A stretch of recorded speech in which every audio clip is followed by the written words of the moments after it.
السلام علیکم،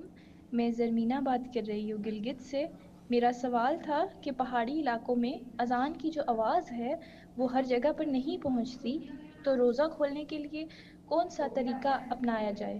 جی بہت خوب، ٹھیک ہے بہت خوب جی، یہ بڑا اہم سوال آپ نے کیا اور اس میں سحری کو بھی شامل کر دیجیے گا ڈیفینیٹلی کہ سحری بھی اور افطاری بھی ان دونوں کا جو تعلق ہے وہ اذان کے ساتھ نہیں ہے، وہ وقت کے ساتھ ہے۔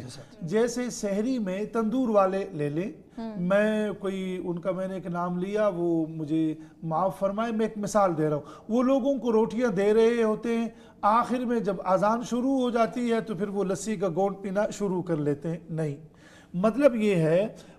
ہو سکتا ہے میں بھی مؤذن جو ہے وہ بیفور ٹائم وقت سے پہلے اذان دے دے، اور ہو سکتا ہے مؤذن جو ہے وہ ابھی وقت پورا ہو چکا، 5 منٹ کے بعد وہ وضو کر رہا تھا، پھر آ کر وہ کیا دے دے، اذان۔ تو اب بات مختصر کر لیتے ہیں، جیسے روزہ فرض ہے، کتب علیکم الصیام،